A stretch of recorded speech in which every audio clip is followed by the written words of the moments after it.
All right.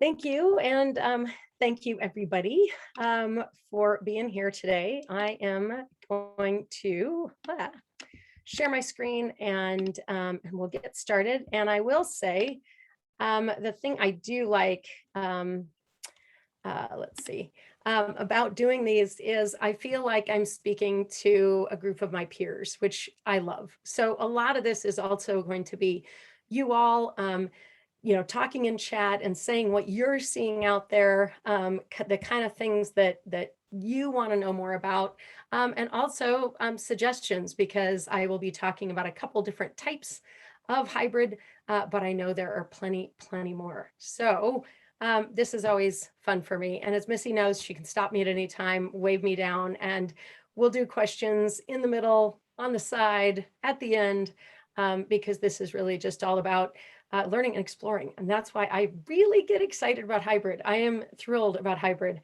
I've been in the events industry over 20 years, and I feel like this is really cracking open some major things. And before I get started, you'll see a couple of things here, but just to frame in, for those of you who know me, I'm the mindset kind of thinking speaker. I always like to talk about what does it take to think about a certain subject first. And that's where I really like to push on the edges, because I grew up in a house in Idaho with a father who would sit down every night at the dinner table and say something like, and he would just throw out an incendiary topic, they should tear down the Empire State Building. It's too tall. And he would just and we were little kids and we had to, question it and debate it. And, we should get rid of, I don't know, blue cars. And so it would just make us think. So he taught me to question everything. And that is what I find fun. And I believe it's extremely useful in business and especially in applications to innovative thinking. So I thank my father for that all the time. Hopefully you will too, and not get mad at me that I'm questioning everything. So we're going to start with a little bit of a review, and then we're going to go into kind of some conceptual thinking. I will have challenges and questions, so have your fingers at the ready with the chat, because we will be, having information from your peers flowing on that chat as well. The first mindset I'm going to start with is hybrid. It's not new. That's kind of comforting in a way. Some people will challenge this. Again, everything I say can be challenged. Sometimes I say things to be challenged. But the good news is we've been doing this a long time. If you have ever streamed out anything from your conference, I'm going to argue you've done hybrid. Some people will apply a different term to that and say it's not. I'm going to say it is. That is a hybrid experience, and I'll go through why I think that. Of course, we've learned a lot since. But the other hybrid experience we accept, sporting events. I watched soccer last night. If any of you saw the Man U game, excellent game. That is happening far away from me. I'm watching it on a TV. I can also tweet about it. I can have my friends over in a pod, which we'll talk about. Talk shows, in the olden days, you could call in, caller number 5, or with radio, and you call in. So it's a synchronous engagement. You could also pre-write questions in ahead of time, and they would read it to Oprah or Phil Donahue for those oldies amongst our audience. So they had pre-event questions, that were then read, and you'd wait to see if your question might be read on live TV or radio or anywhere else. And televangelists. I wrote an entire blog about televangelists because I really think, don't worry, I'm not pro televangelist, lest anybody be concerned about that. I'm not. But I think that it's interesting, again, when you apply old and new thinking, which is what I want to do here. Counterintuitive thinking will break open new thoughts. You might not have the thoughts I had, but hopefully if I give you some ways of breaking open some thinking, it might spark something that would have never occurred otherwise. So televangelists, of course, they had one church. Well, if they wanted to expand, what if they did a hybrid event? Now you could watch. They would read a letter. They would send you a letter. You would have to send money, and they'd also send you things to sing along with the TV show. So now you're interacting with that TV show and singing the hymns along with it. So televangelists really did crack open some hybrid model ideas, worth looking at it for that alone. And I have the little library picture there because I thought it was funny that sometimes we don't remember things that seem new are actually kind of old in a way. Somebody tweeted the other day, a younger person who said, it'd be a great idea is those little free, book things that are outside. What if we had a whole building of those? Great idea.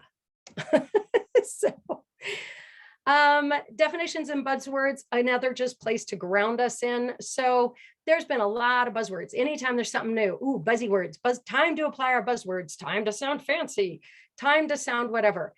I don't mind what words we settle on, but it is good to unpack some of these and decide if we want to accept them or not, rather than just blindly going into that dark night and accepting that Shazam is our new word of the day. So asynchronous and synchronous, I find useful because, of course, one is at the exact time, one isn't. I think that's helpful in hybrid. A lot of people have been talking about omni-channel, multi-channel, over-channel, system channel. Again, breaking it down, and I'll talk about a hybrid matrix that we'll explore further in our next call about how this might just give us some barometers. You can choose your words. I don't mind, but I think sometimes these things cloud what we really want to do with purpose. So I'd love to know, what buzzwords are you seeing?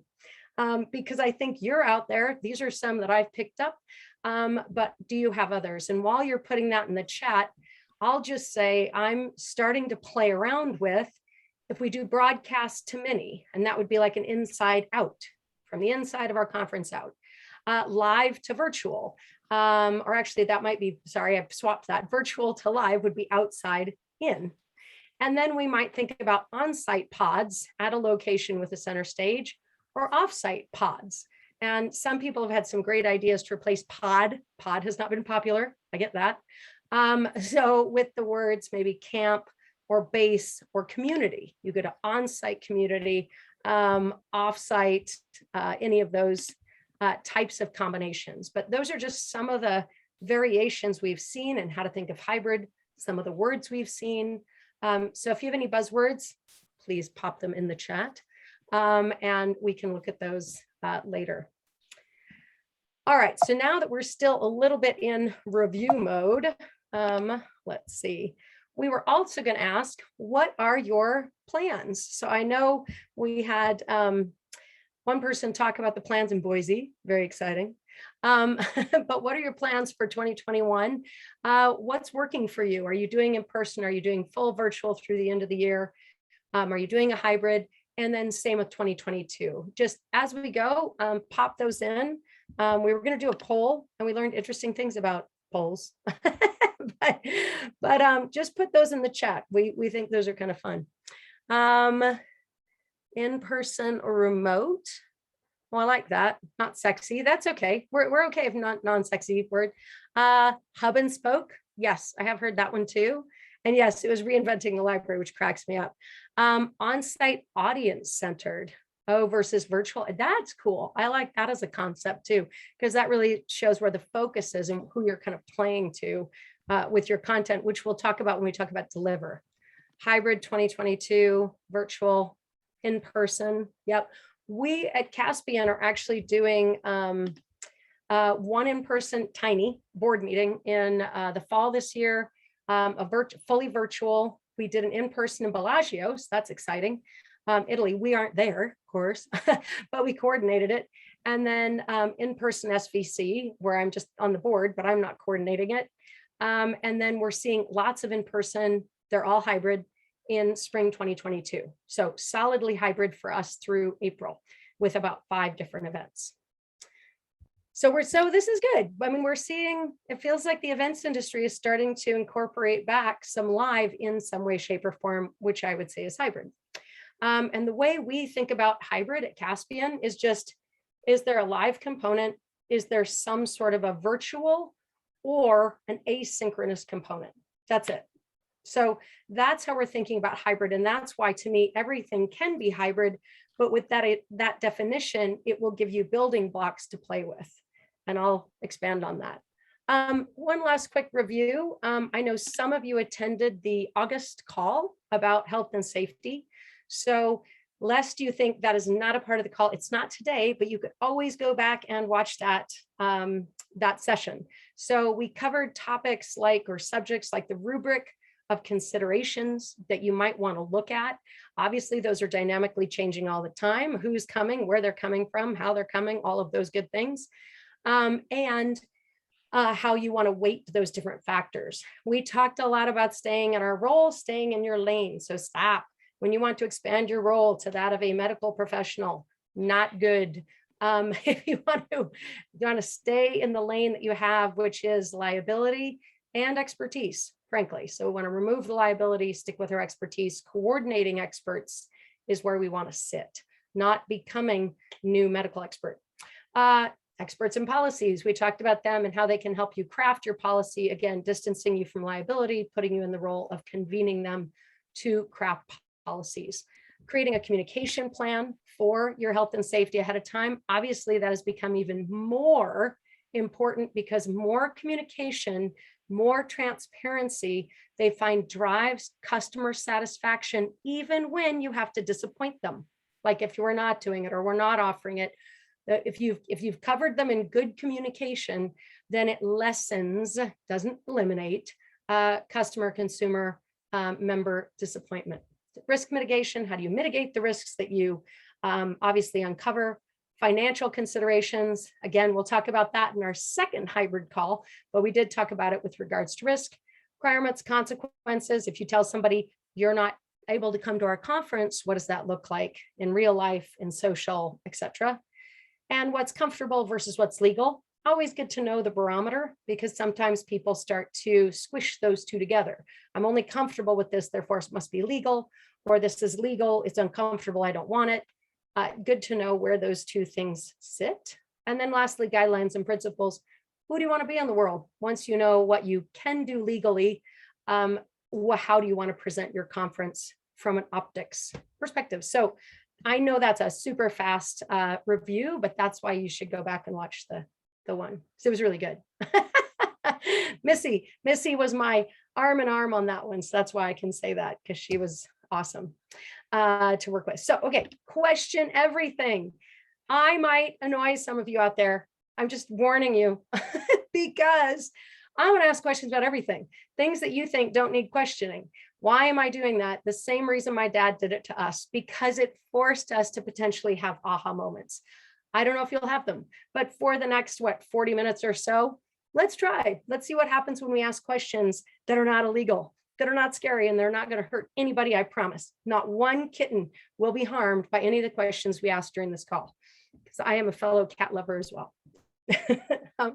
Okay, so why do we need a question?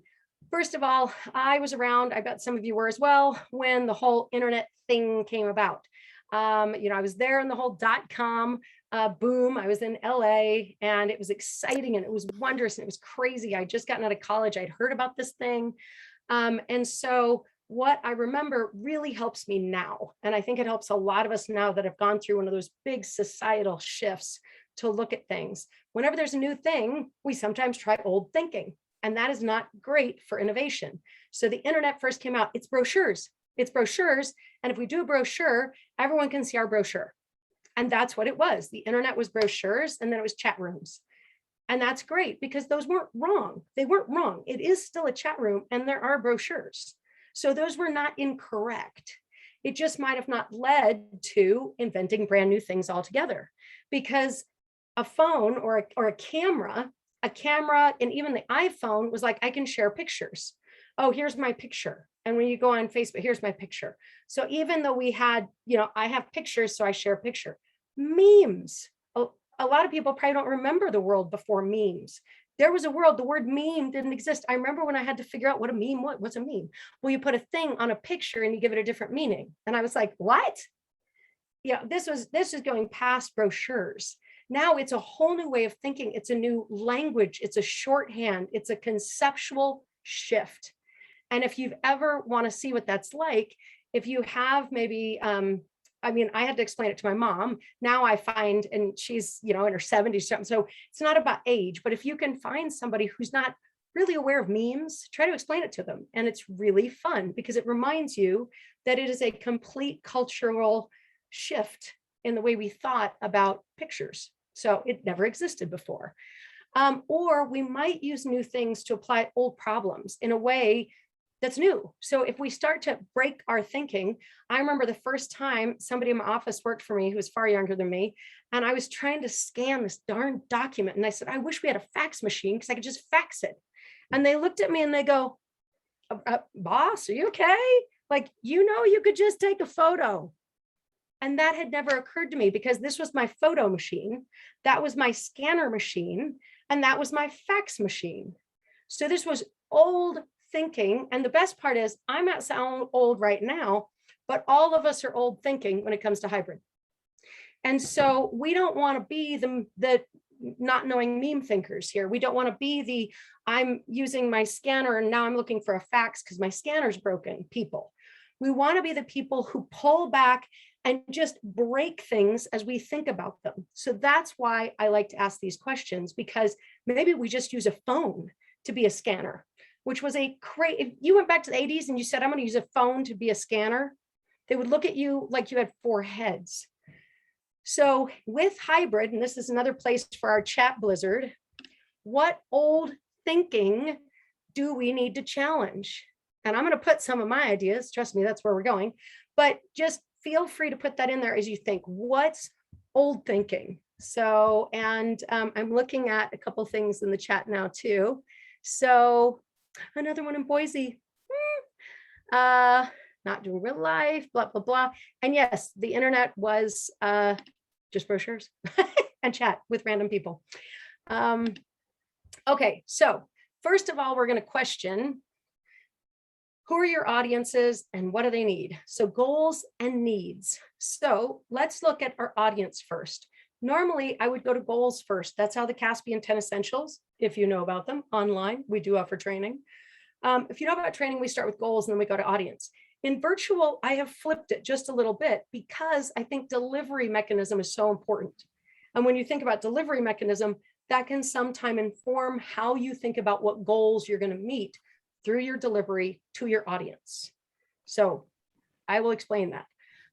Let's look at your audience. What are their goals? What are their needs? And what is their place in the journey with your organization, your product, the knowledge level?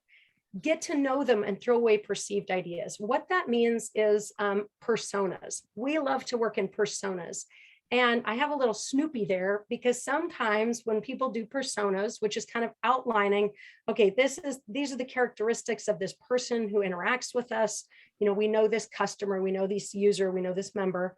And the more you talk about them like a character in a play, you get to know them. The problem is you're probably making them human, and you might be giving them a gender unknowingly. And you might also be unknowingly give them a race or a demographic or a region or a language. And you don't want to do that because the internet doesn't do that. You can have an 81-year-old coder who is in Kansas who migrated from Somalia. That's possible. So if you go to personas and you name them, I do cartoon characters. I try to do cartoon characters without gender, but it's hard sometimes. So let's say you have your Snoopies. It starts to kind of get away from the picture of a human and it gets you more into a Snoopy or a Garfield, or pick your, Odie. I'm thinking of all the Garfield characters. But if you do that, or Woodstock, now you're really saying, okay, these are our type of people.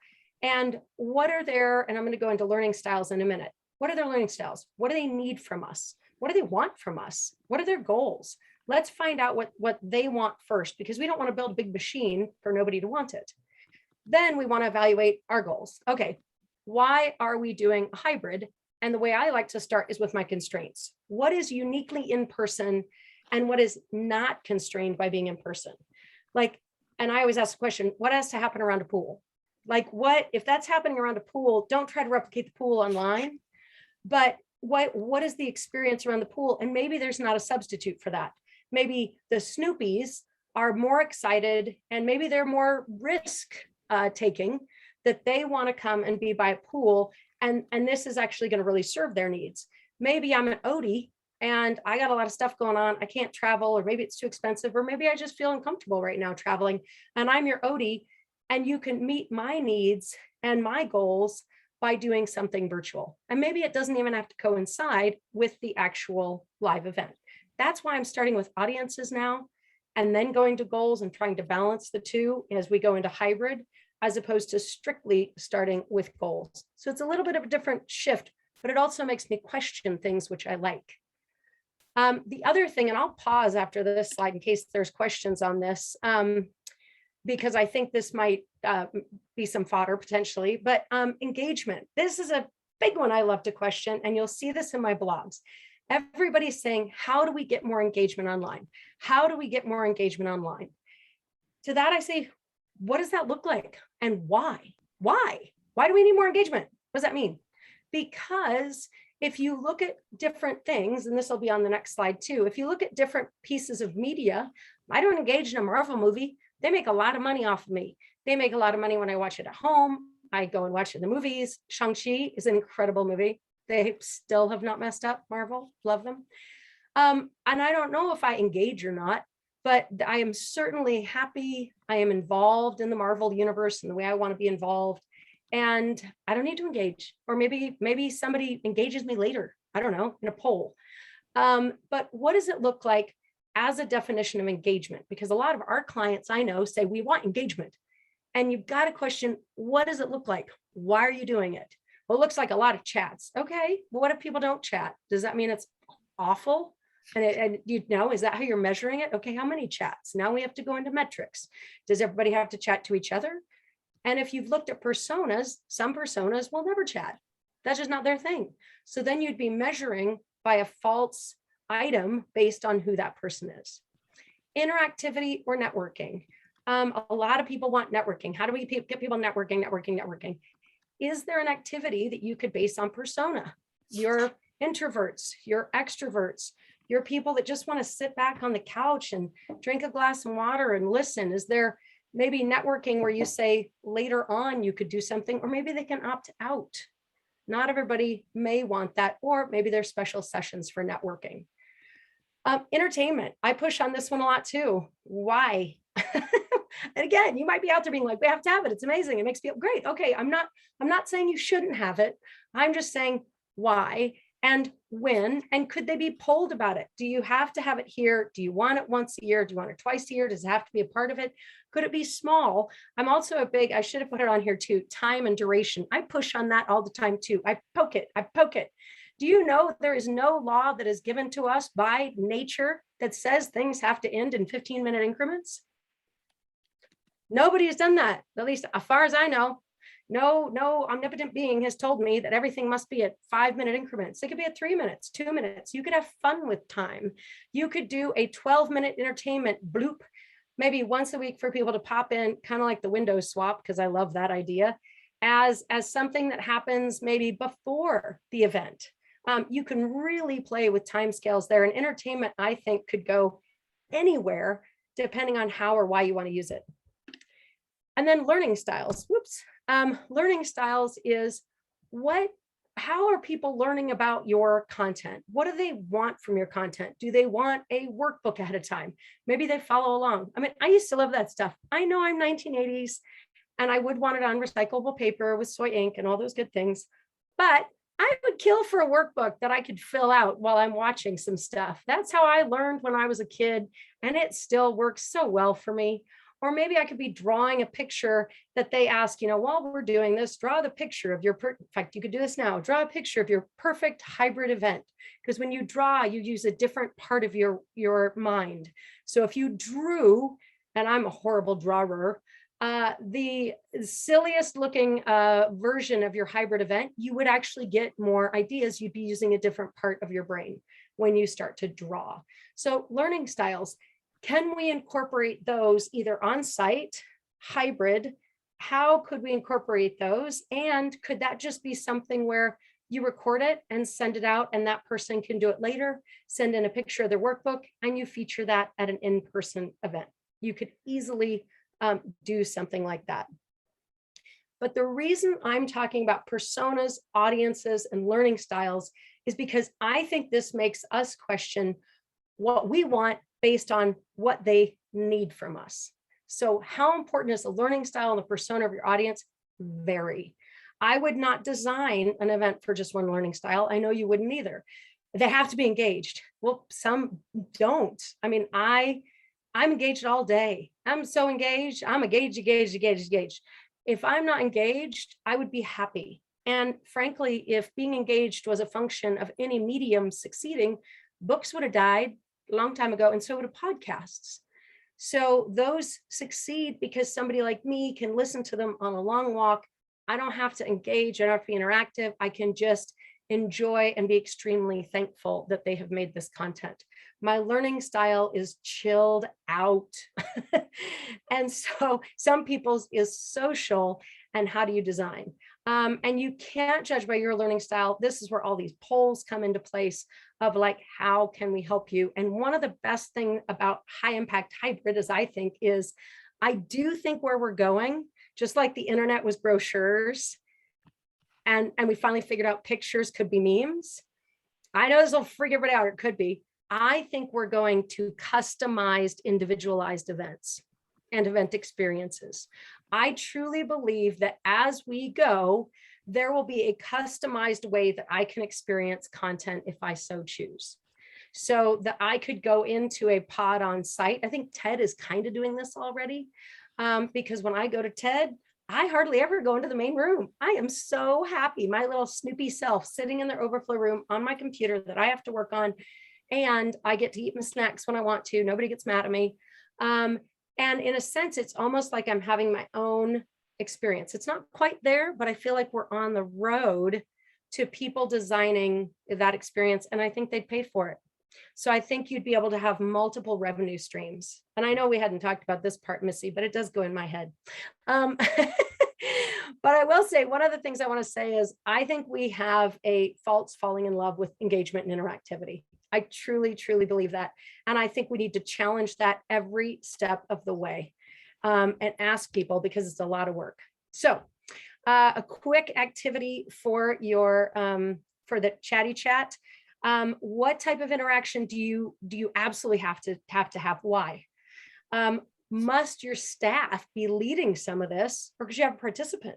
Could participants lead some of these conversations, either in person or virtual? Here's the big one. Oh my gosh, we were just on a call yesterday or the day before talking about pre-recording content. One of the questions to ask yourself, which is a great one, especially if people are saying we can't do that, is how much content in a given day do you think is live that you are consuming, other than this moment right now? And frankly, I could have pre-recorded it. You don't even know. I could be, isn't that crazy? And I could be saying that. That's insane.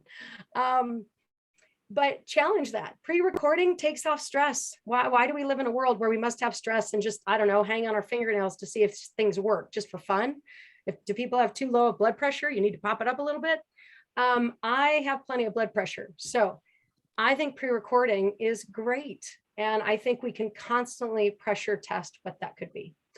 And then because we're in equity and inclusivity and we want to be a part of that world, how can you involve non-synchronous voice in the conversation, in the content? How can you bring those voices in? And how can you question that while they weren't in the room before, how can that voice be in the room? How can that voice be online, even if it's not at the exact moment? Where time zones don't work. Time zones don't matter. Where we're going, we don't need time zones. This is why this time is so exciting. All right. And I'm watching my time, Missy. I know we're a little over. Doing great. Okay. So examples of questioning everything and client challenges that we have had. So we had one client where we said, you should record. It'll be a better experience for the speakers and for the attendees, and nothing that's going to be said is time sensitive. Like it could change with the, day's headline. And they said, no, has to be live. On the day of course, the president of this organization wasn't able to make it. We had to change everything around in order for him to give a presentation on video for the virtual audience. And afterwards they said, oh yeah, we should have recorded that. So now we're going to record going forward, which is very nice. And I think that is one thing just to note, is that you can make that challenge. You can question that assumption. We have to have interaction, as I talked about. Now, this is a real life story. Again, this is the nice part about always being in the middle of it every day, an hour, is these are true stories. I just can't say the client names. But we have to have it. So we built all these things, explored all these ways of doing an interaction. And at the end of it, we looked at the show flow and said, there's no time for people to ask questions. And you don't really need them to ask questions. You're announcing something. Do you want them to ask questions? No. Okay. Well, then you don't need interaction. You need a platform and you need it to be really, really well executed from a production standpoint. So it's a glossy announcement. So it's a glossy TV show.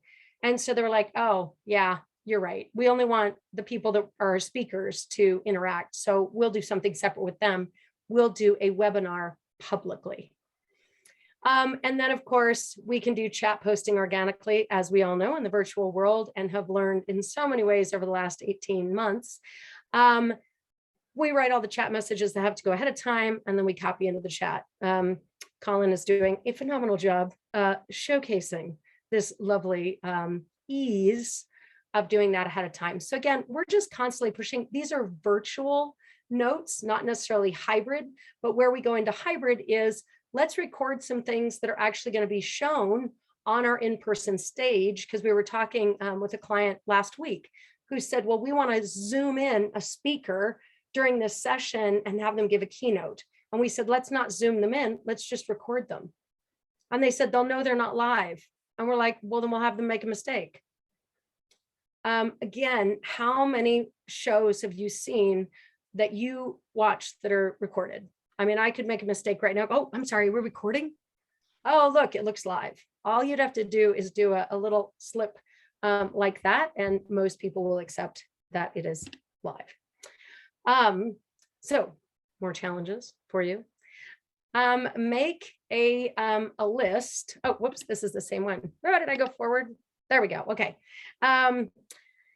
So now we're going to talk briefly about your assets and tools to employ in all of this hybrid world and landscape, which are your speakers. And on this, everybody talks about the world as your oyster. I have never liked oysters. I find them rather nasty. So I would prefer to say the world is your sprinkled donut, because I actually love sprinkled donuts. And that's a much more exciting proposition to me. So if the world is your donut, you can now have speakers given pre-recorded, live, Zoomed, etc.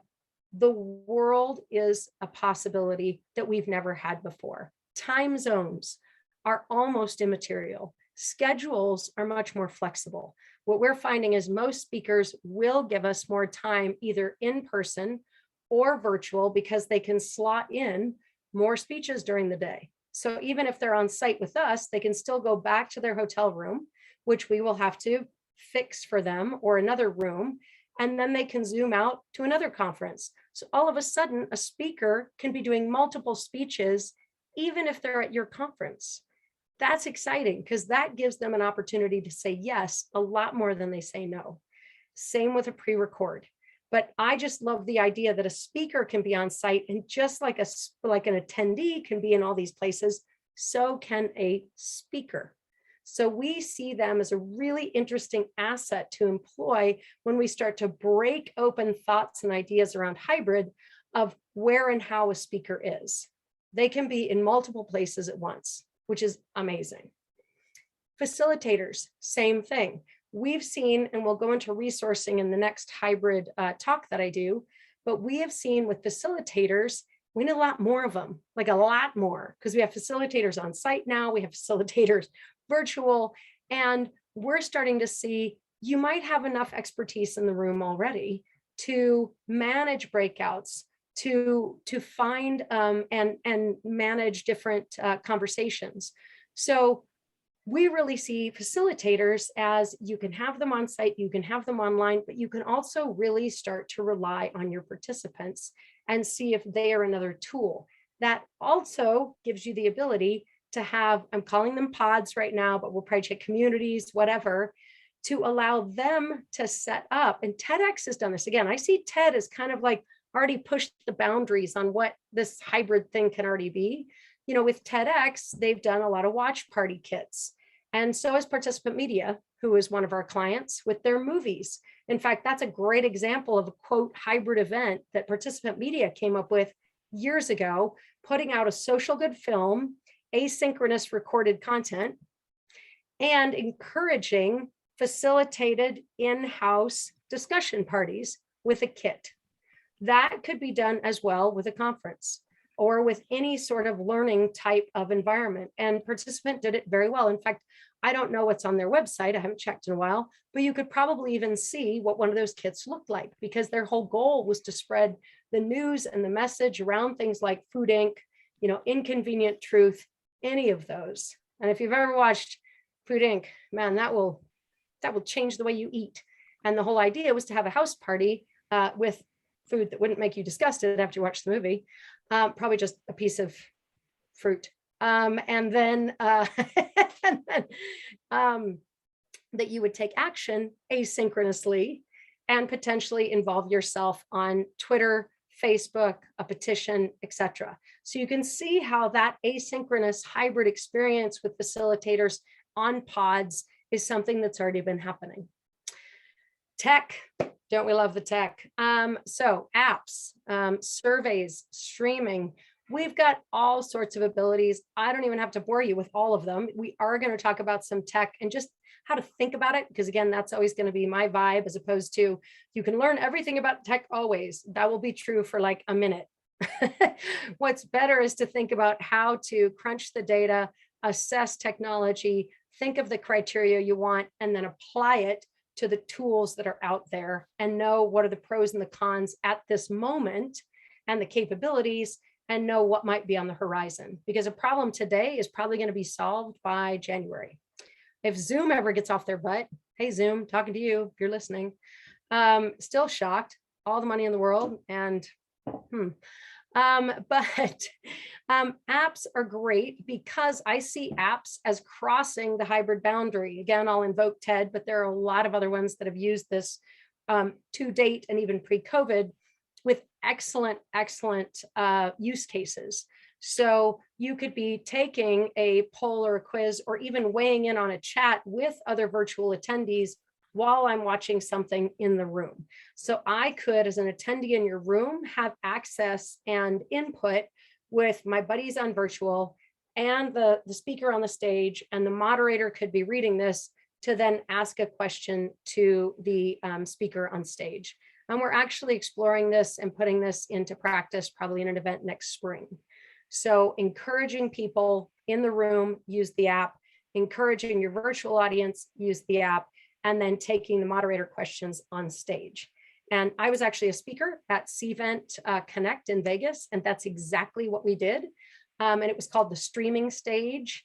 So it was 1,000 people, and we encouraged and actually over-encouraged people, please pick up your phones, be using your laptops. So the opposite of what most people think you should do in a room. And again, you can have rooms that are like, no, in this room we don't, we're going to unplug. That's great. But again, if you want to question everything, go, what if we have room? We're really begging people to be on their computers. What if having your computer open is not disrespectful to a speaker? What if that's more respectful? I don't know. I mean, these are the questions we can now ask about technology. And I think they're all the questions we should be asking. We might come back and go, no, it's disrespectful. I don't like that. Okay. But I feel like if we don't ask the question, we're going to be relying on assumptions that we hadn't ever pushed on before. Survey.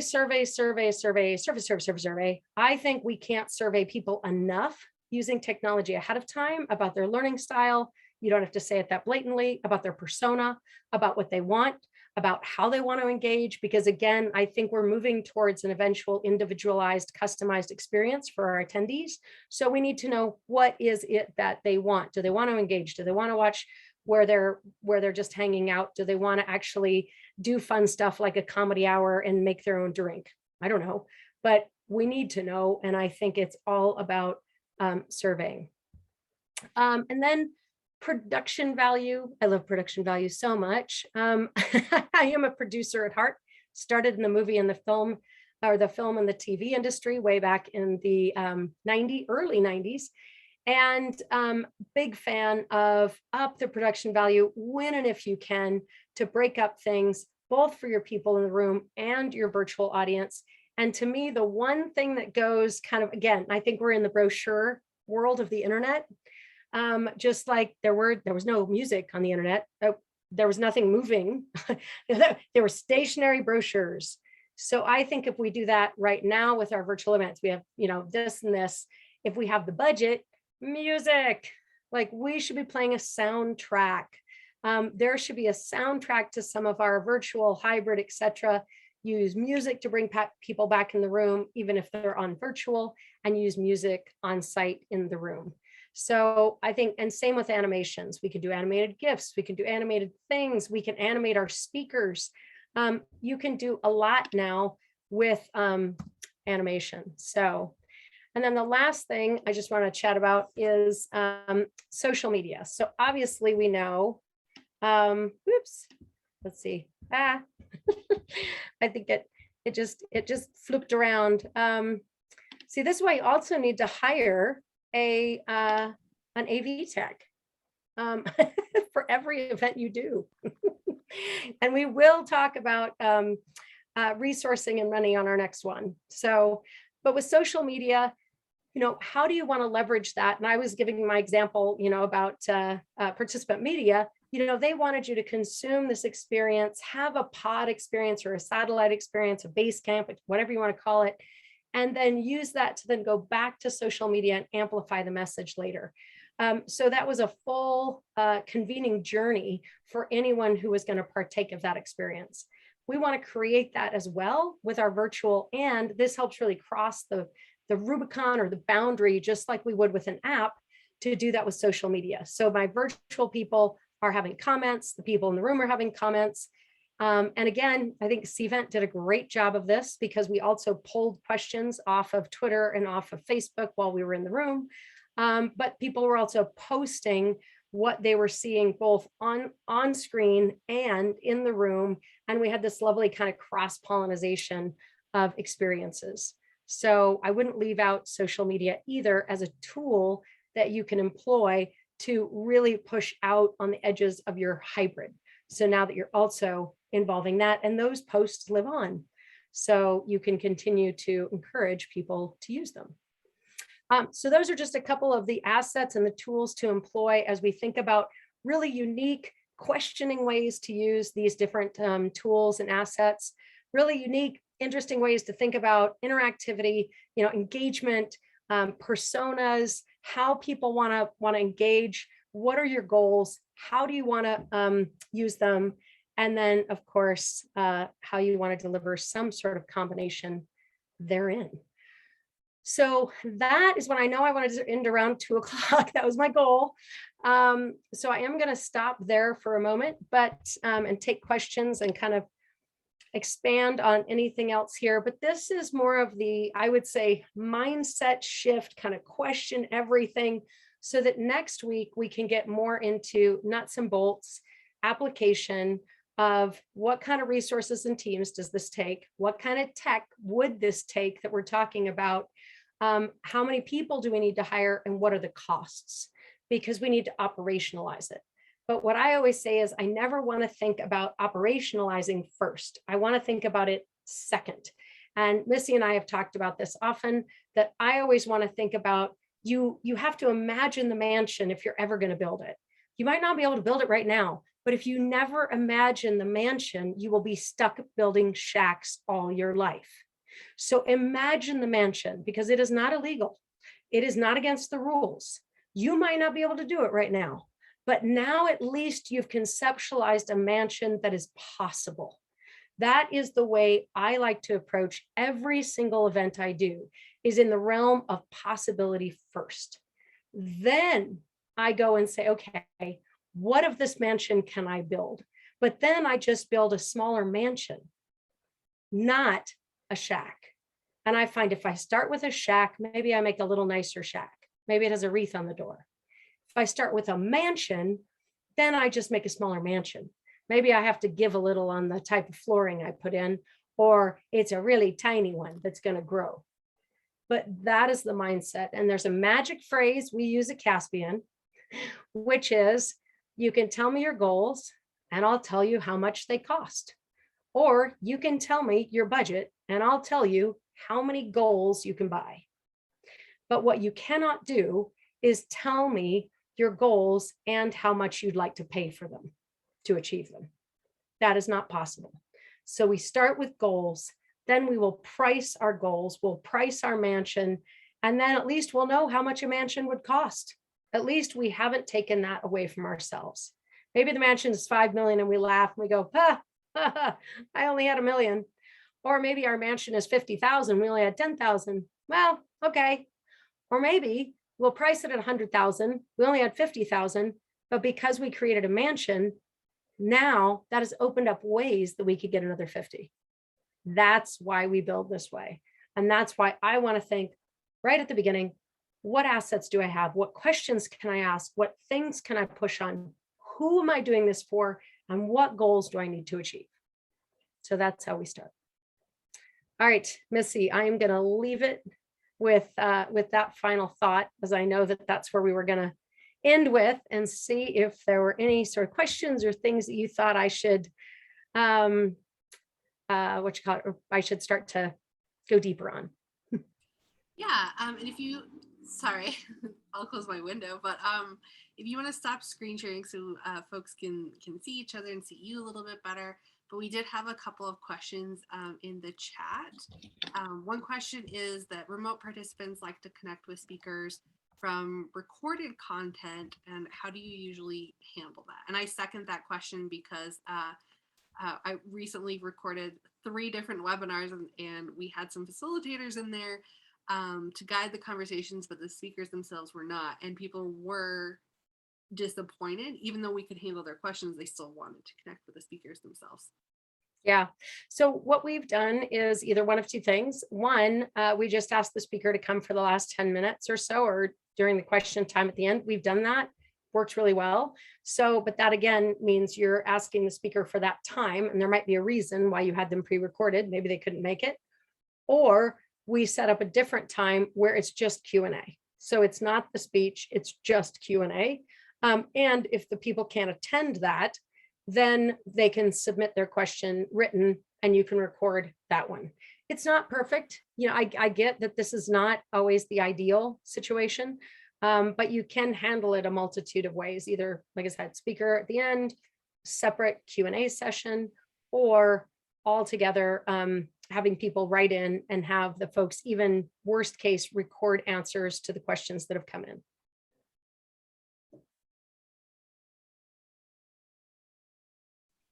Let's see, are there any others? Let's see here. I had a bunch of questions that I was dropping in chat. Oh, good. If anyone else wants to speak up or drop in chat, I don't want to monopolize Heather's time. No, I like it. I've got one for you, Heather. Okay. Hi, Ted. How are you? Good to see you. Too, long time. We definitely need to catch up. Yeah. Question in terms of music and animation integration on events. Mm-hmm.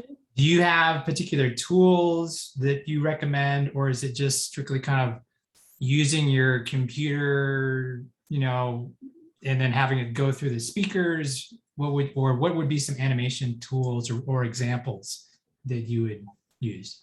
Well, it all depends on how much you want to spend, and we'll talk about this in resources when we get to next week. I mean, I will go from the highest level to the most basic, or like, hey, we got to just make this work. At the highest level, you know, we hire our AV guys, and they have the type of equipment and software that they can play through something called a mini cam, just a software system, but it also helps if you have multiple computers, so that you can run different feeds. So you can have an audio feed or a video dedicated feed, and it'll show up like a black square. We should call it video feed, so that when you want to run high quality videos, it'll look a lot better than your basic Zoom through Zoom platform. Same with other platforms. It can run through like a Restream, like if you're in Hopin or StreamYard. So that's going to look better, but you aren't going to want to run that without like a software system like a mini cam. As far as audio, yes, you can run it through your speakers, but there's a lot of settings you have to put in Zoom. I'm sure a lot of you guys know them by now. There is, you know, optimize. your sound and you do not want it to, it does something for, it's trying to eliminate background sound, but what it does is it screws up your own sound. And if you do that, the person playing music has to be silent because now it's picking up everything in the room. So it's better, again, if you want a high level production value, you would have a square that's running your video and your audio from, or both, or separated. And that's the highest level to do it. Otherwise, you can run it on a regular old Zoomy level. As far as animations, that is more of creating animations. Now, animations, you can hire an AV team to create them. So it's usually a graphic artist who works with or solo to create animations or create videos. Those can run you anywhere from, let's say, 2,000, 2,500, depending on the complexity, all the way up to, like, let's say 6,000 or 7,000. You can also use them every single time, or you can do smaller ones for maybe, let's say 1,000, and they intro your conference every time. It's a nice brand, you know, it's a little bit like that Intel Inside, boop, boop, boop, boop, you know, and it's just, you could do it like that, doop, doop, doop, doop, boop. And to do that, again, you can cost it out. Providers are very different, but let's say it's 1,000, somewhere around there. And then every time you start a conference, it's a nice little boop, boop, boop, boop. And then when you go to a break, it's just these little touches really add. And if you're doing that on site too, it's a nice way of connecting those two experiences that, I mean, TV uses this all the time, you know, and now we're back. Boop, boop, boop. So that's what, and that to me, I mean, I don't know how to do that. That's why I hire people. I just know how much it costs. I stay in my lane. I hire the experts. But it does look really, really good. So yeah.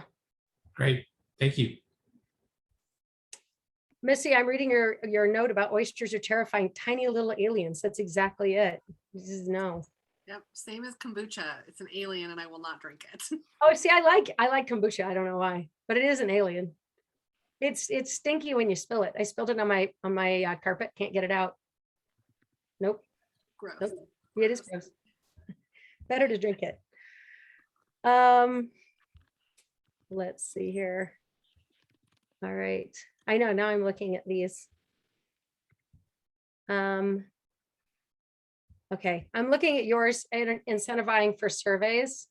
If you have discounts for your future events, we have used that to great reward. So if you answer the survey within the first 2 weeks, you get 10% off your next, you know, off the next time you'll attend our conference. Or you can do, you know, one person is going to get in free. That's also huge. But anything that gets them back to the conference or something like that. We have tried things like free iPad, free, that actually did not work for us, even free iPad, that stuff was not exciting to people. I know. So that is why I would think of something more almost experiential and leading into the next thing. The other thing I would say that we've discovered, which are really fun, is if you fill it out, you can give people a link to choose their own gift or to choose to donate something. And so then you aren't involved in it. And there's a ton of links out there. I bet people can find it out there. But I just did a pick my own snack box as a speaker, my speaker gift, pick my own snack box. It's great. They give me a little budget and I just picked it out and sent it to myself. And there's also, you can donate that to a food bank. So, or donate part. So there's some really interesting things you can do. That I think is almost a better in our world. I think if we were strictly corporate, it'd be, if I was talking to corporate people, it'd be very different. You know, if you're doing like Pepsi Lollapaloozas, you know, okay, it's totally different. I think I'm assuming I'm dealing with like my people that are, you know, want to save the world, really busy, burnout. Okay. I think our people like the idea of buy one, give one, you know, donate one, get something, discount on the next conference, something like that. Maybe give a friend a discount. All those I find work because then they feel like they're doing something good. So, yeah. Carlene has a question in the chat. Yes, I know. Carlene, my Boise friend. Yay. I do think it could reduce your current pool. Here's what I will say though. I think it's expanding our pool bigger. So I think if you could reach 1,000 people before that would come to your in-person, I think of those in-person people, maybe 200, 300 are going to be like, great, I can just do it virtual. So you still capture them or capture their money, let's say. I think you just opened yourself up to a virtual world of 5,000. And I think of those 5,000, maybe 300-400 of them, after they see it virtual, will become a part of your in-person audience. So I think it's going to be much more slippery back and forth, that these start to, maybe I'm hybrid one year, but I'm in person the next year. And if you can expand that virtual, I think that will be the gift that always keeps on giving. I don't think the pie just shrinks and it's over. But I do think some of your in-person people may become your, again, persona. Let's say Woodstock is your persona for people that would attend one live event every 3 years because they're splitting themselves between whatever. Great. A Woodstock is a fine person to have, you know, and maybe your Snoopies are always going to be in person and you're going to get more Snoopies. And then maybe your, you know, Looky Loosies are going to do virtual first, and then you're going to convert some of them to Snoopies because they're like, oh, this is the greatest thing I've ever seen. I gotta be a part of this. And I don't think you'd ever have gotten those without hybrid. So, oh, really? You kept your fees the same? And did you see pickup? You can unmute. I want to hear this. This is interesting. Well, you know, for this one conference, it's usually only about 600 people. It's not, you know, thousands and thousands of people. Yeah. But we had 450 in person and 100 virtual. Wow. And they all paid the same. That's a huge success story. Yeah, I really think that I think the industry is selling itself short for not keeping. I mean, virtual, we reduced our fees in 2020. Yeah. But for 2021, and we'll do the same in 2022, we'll keep the fees the same. That way people can easily change their mind. If they get approval, they can still come. And then if we happen to go virtual, we reduce everybody by like $100. Wow, that's impressive. So we put that all up front. That's cool. You know, you put a value on it. That I'm right there with you. I always say price for value. So I teach a master's class in financials and economics for meetings and events at San Diego State. Right. And I might have to write down your name and have you do a case study, because my last year's class, we were all talking about whether the industry, again, we started here, but you've got to mature it out of this. Right. Start to put the right price on virtual. And I would agree.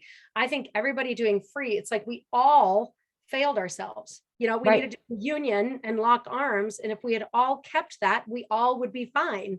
But we didn't. We had breaks in the ranks that were doing free. And it's like, no. And I don't care if it's not free. I just think some amount, even $1, and you could always offer scholarships and rebates and discounts and more scholarships and more, but to have zero as your starting value, you got nothing. Right. Nothing. Right. Yeah. You've got to put a value on it. People won't value it if you don't. And then they won't show. And that's right. Or I'm okay with them not showing, because again, I'm your person that will probably sign up, but I still would pay the money and listen to it later on my walk. Absolutely. And I would still find value in that. Again, just like a podcast, I still find value in my podcast. Right. So I really like that. That's an inspiring, impressive story. Thank you. Yes, I'm glad you put that in there. Missy, I want to make sure that I let you sum up, because I know we're almost getting to time. So I have a question actually. It's a little further in the future, but I'm wondering if you have any idea of what might radically change in 2022 or 2023, and is there anything like you're nervous about or like excited for?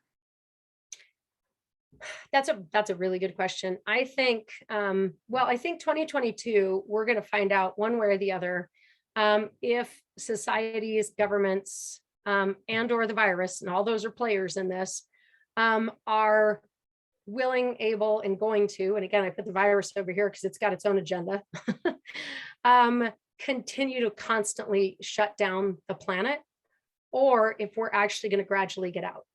And I think 2022 is going to show us, are we waning, and will we see a post-pandemic world, Or are we in a needing to adapt to dynamic closing that will be with us for an unknown future?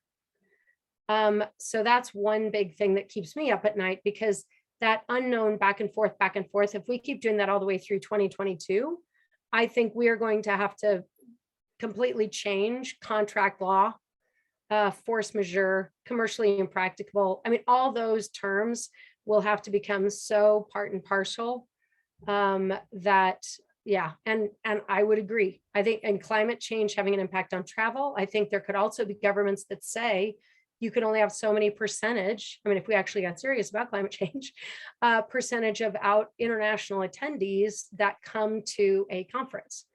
Because if that happens, then you're actually contributing, or that you have to pay into a carbon offset in order to do that, because we are a contributor into this process. So that could be something that happens too.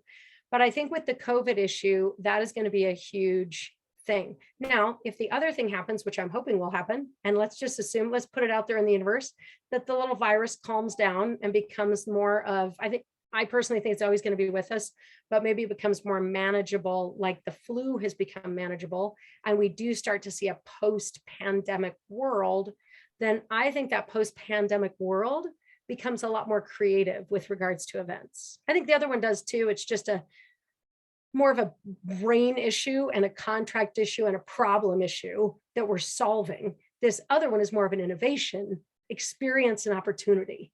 So if we go into post-pandemic, then I think where we go is, how could we, if we're doing an event in Iceland, all of a sudden think about how to use time zones to our advantage, asynchronous, voices in the room, pre-recorded videos, animated stings. Maybe we use an app. How can we involve people ahead of time? Can we get a petition that it just has gone like that. That's why I see it as expansive. I see it as an explosion of opportunity and creativity for our industry. If we actually don't have to worry at some point in time about there's going to be another, the masks are going to happen, and the changes, and the, reducing of, we had 1,000 people in the venue, now it's 200. If we can get over that stutter step over and over again, then I think it allows for fun innovation as opposed to necessary stressful innovation, which is where we are now. So that's my hope. That's kind of my meta thinking. Yeah, I mean, both exciting and kind of terrifying. Yeah, right. Yeah, does anyone else have questions for Heather about today's content? Otherwise, I'll probably just ask Heather to do a quick pitch and summary of what next week is going to look like. I have one more prediction. Oh, great. Yes, please. My last prediction is I think we're going to see a transformation. Again, this is going future, like 22, 23, of venues and hotels. I think we're going to see a transformation regardless. I'm going into my fun innovation fork, as opposed to my like, oh crap, we're in this forever fork. So my fun innovation fork says that hotels are going to have to, and venues, become more interesting with regard to screens, which means walls are going to have to become screens, and we can do it. We can do this so that screens and walls are the same thing. The second thing they're going to have to do is up all their bandwidth, and no more of this Wi-Fi, schmi-fi, cheating us, schmi-my-my. No, because it is going to be seen as a permanent part of an event. And so if I cannot do my event in your hotel because your broadband sucks, I may have a cancellation claim against you because you do not fulfill why the venue was supposed to be usable. Because if more of my audience is outside than inside, then you have made it commercially impracticable if my people can't attend and I have to refund all their money because your broadband sucked. So I do think we're going to see SLAs, service level agreements, for broadband levels at hotels and venues, because it's going to become a critical part of an event function, just as important as the infrastructure of having chairs and tables. And I think it goes part and parcel with having screens on the wall. I think the projector thing, like my screen projector, that is going to look so old. It's going to make me look young again to all the people who, are younger than me now, because that is going to be ridiculous. I think grandkids upon grandkids will be like, I'm sorry, what'd you do? We put up screen. I put a picture on it. And they'll be like, oh my gosh. So they're like, why didn't you just turn on the wall? So I think we're going to be turning on the wall everywhere we go. And I think that will make all of this hybrid conversation much more interesting. So I think this, again, is where we're going. This is where we're not going to have phones. We're going to have memes. We're not going to have walls. We're going to have screens. We're not going to have, does your Wi-Fi work and we have to rent it? We're going to have ubiquitous. So anyway, that's my excited fork. I'm going to stick on my excited fork.